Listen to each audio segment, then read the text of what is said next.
Hello बच्चों, तो आज की इस वीडियो में बात करेंगे दोस्तों त्रैमासिक परीक्षा 2022-23। दोस्तों यहाँ पर 22 होना चाहिए, यहाँ पर गलत लिख गया, से कोई दिक्कत नहीं।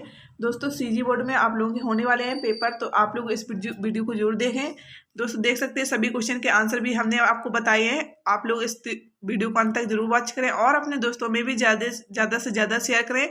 इससे पहले कि आप लोग कक्षा 6 इंग्लिश, गणित, विज्ञान और आप लोगों को सभी सब्जेक्ट चैनल पर अपलोड हो चुके हैं, तो आप लोग चैनल पर जाकर देख सकते हैं।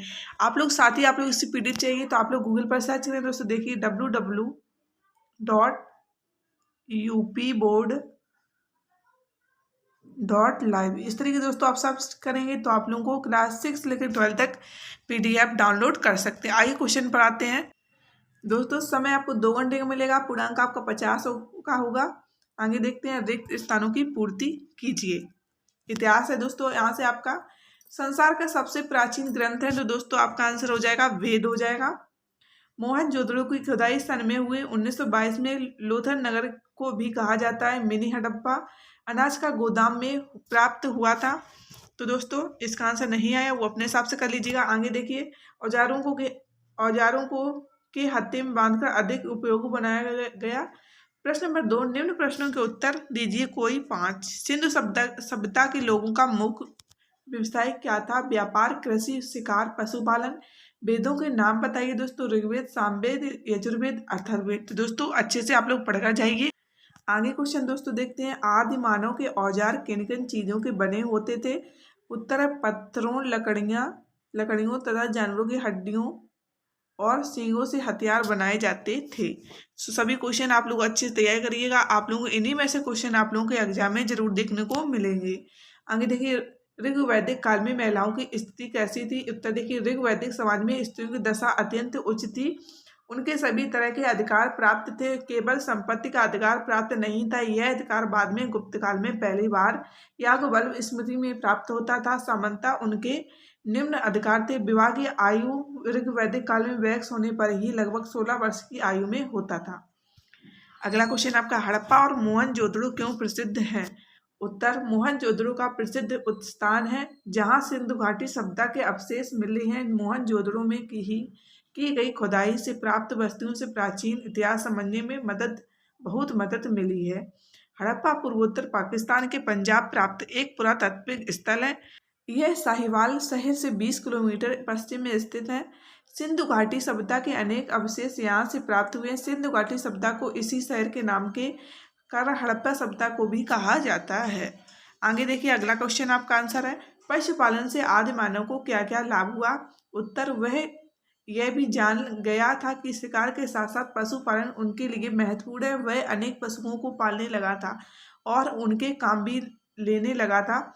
शिकार करने में कुत्ते, खेती करने में बैल, दूध प्राप्त करने के लिए गाय, भैंस, बकरी, मांस आदि प्राप्त करने के लिए बकरा, सवारी के लिए बैल, भैंसा, ऊंट, घोड़े का उपयोग करना सीख गया था। तो दोस्तों आप लोग इन क्वेश्चनों को अच्छे से तैयार करिएगा। चैनल पर पहली बार तो चैनल को सब्सक्राइब करें, लाइक करें, अपने दोस्तों में शेयर करें। साथ ही आप लोग कमेंट जरूर करें दोस्तों आप लोगों को वीडियो कैसा लगा और इस वीडियो को शेयर करें। आगे देखते हैं, संक्षिप्त टिप्पणी लिखिए कोई 2। भवन निर्माण, अनागार, विशाल शयनागार, गोदी। तो दोस्तों इसका उत्तर देखते हैं, भवन निर्माण रियल संपत्ति में ढांचे को जोड़ने की प्रक्रिया। भवन निर्माण परियोजनाओं का एक बड़ा हिस्सा छोटे निर्माण के नवीकरण, जैसे भवन में एक और कमरा जोड़ना या शयनागार का नवीकरण होता है। अन्नागार शयनागार के पश्चिम में उत्तर अन्नागार समतल मोहनजोदड़ो की सभी बड़ी इमारतें थी। यह संपूर्ण हड़प्पा संस्कृति माला में निर्मित पक्की ईंटों की विशालतम संरचना है। अन्ना का 45.72 मीटर लंबा एवं 22.86 मीटर चौड़ा है। इसमें हवा के संचरण की भी व्यवस्था है। आगे देखते हैं दोस्तों, सही जोड़ी बनाइए। सप्त सिंधु प्रदेश, दुर्लभ वस्तुओं का संग्रह, रामायण, राजन, महाभारत, आर राजा के रिश्तेदार, वाल्मीकि संग्रहालय, व्यास। आगे देखते हैं उत्तर दोस्तों इसका, सप्त सिंधु प्रदेश आर हो जाएगा, रामायण, वाल्मीकि, महाभारत, वेद व्यास, राजा के रिश्तेदार राजन हो जाएगा, संग्रहालय, दुर्लभ वस्तुओं का संग्रह। तो दोस्तों नोट कर सकते हैं। आगे देखते हैं आपका क्वेश्चन नंबर 5, संक्षिप्त उत्तर दीजिए कोई 5। नागरिक शास्त्र यहाँ से आपकी है, समाज से दूर हम अकेले क्यों नहीं रह सकते, महिलाओं को मशीन की सहायता से क्या लाभ हुआ, ग्राम पंचायत का गठन कैसे होता है, सुबह नदी के तट पर बच्चे ने क्या देखा, प्रीति दीदी ने बचत समूह की क्या सहायता की। अगला आपका है क्वेश्चन, उप सरपंच का चुनाव कैसे होता है, भूगोल है। निम्नलिखित प्रश्नों का उत्तर दीजिए कोई 5। उल्कापिंड किसे कहते हैं, दोस्तों इसका आंसर देख लीजिए। आकाश में कभी कभी एक ओर से दूसरी ओर अत्यंत वेग से जाते हुए अथवा पृथ्वी पर गिरते हुए जो पिंड दिखाई देते हैं उन्हें उल्कापिंड और साधारण बोलचाल में टूटते हुए तारे अथवा लूका कहते हैं। उल्काओं का जो अंश वायुमंडल में जलने से बचकर पृथ्वी तक पहुंचता है उसे उल्कापिंड कहते हैं। अगला क्वेश्चन दोस्तों, ब्रह्मांड क्या है, उत्तर देखिए। ब्रह्मांड संपूर्ण समय और अंतरिक्ष और उसकी अर्थवस्तु को कहते हैं। ब्रह्मांड से सभी ग्रह, तारे, गैलेक्सियां, खगोलीय पिंड, गैलेक्सियों के बीच के अंतरिक्ष की अर्थवस्तु, अप्रमाणिक कण और सारा पदार्थ और सारी ऊर्जा सम्मिलित है। अगला क्वेश्चन आपका है, पृथ्वी का सही आकार क्या है, उत्तर देखिए। हमारी पृथ्वी पूर्ण रूप से गोलाकार नहीं है, यह उत्तरी तथा दक्षिणी ध्रुव पर थोड़ी चपटी तथा मध्य में थोड़ी उभरी हुई है। यह सेब के आकार के समान है। तो दोस्तों नोट करिएगा। आगे देखते हैं अगला क्वेश्चन, लीप वर्ष क्या है, दोस्तों इसका उत्तर देखते हैं।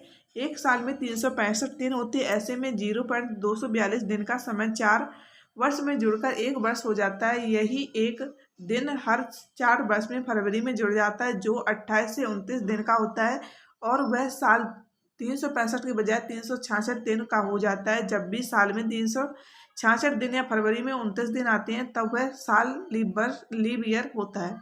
आगे देखिए अगला क्वेश्चन, कर्क रेखा का अंशांशी मान क्या है, उत्तर देखते हैं दोस्तों इसका। कर्क रेखा उत्तरी गोलार्ध में भूमध्य रेखा के समांतर 23.26 NOW का ग्लोब पर पश्चिम से पूर्व और खींची गई काल्पनिक रेखा। यह रेखा पृथ्वी पर उन 5 प्रमुख अक्षांश रेखाओं में से एक है जो पृथ्वी के मानचित्र पर परिलक्षित होती है। अगला क्वेश्चन है, पृथ्वी के 3 ताप कटिबंध कौन कौन से हैं, उत्तर उष्णकटिबंधी, शीतोष्णकटिबंधी, शीत कटिबंध। आगे आपका अगला क्वेश्चन है, सही उत्तर में सही का निशान लगाइए। सूर्य से तीसरा सबसे नजदीक ग्रह कौन है, पृथ्वी, शुक्र, बुध। आगे देखिए दूसरा है, ध्रुव तारे से किस दिशा का ज्ञान होता है, दक्षिण, उत्तर। तो दोस्तों ये आपका आंसर हो जाएगा उत्तर। आगे देखिए, पृथ्वी की सूर्य के चारों ओर की गति को कहा जाता है परिक्रमण कहा जाता है। दोस्तों ये बोर्ड एकदम ब्लैक कलर में, वही आपका आंसर है। आगे देखिए क्वेश्चन नंबर 4, गर्मी में क्रिसमस का पर्व कहाँ मनाया जाता है, दोस्तों ऑस्ट्रेलिया में मनाया जाता है। दक्षिणी ध्रुव स्थित है उत्तरी गोलार्ध, दक्षिणी गोलार्ध में, पूर्वी गोलार्ध। तो दोस्तों आपका आंसर हो जाएगा दक्षिणी गोलार्ध में। दोस्तों PDF पाने के लिए आप लोग गूगल पर सर्च करें www.upboard.live। दोस्तों इस तरीके से सर्च करें, आप क्लास 6 से लेकर 12 तक डाउनलोड PDF कर सकते हैं। और चैनल पर पहली बार है तो चैनल को सब्सक्राइब करें, लाइक करें, दोस्तों में शेयर करें। दोस्तों आप लोगों को 6 लेकर 12 तक सभी इंपॉर्टेंट क्वेश्चन हो सकता है आप लोगों को रियल भी पेपर मिल जाए, तो आप लोग इस वीडियो को जरूर देखिएगा और अपने दोस्तों में ज़्यादा शेयर करें। दोस्तों मिलते हैं नेक्स्ट वीडियो के साथ।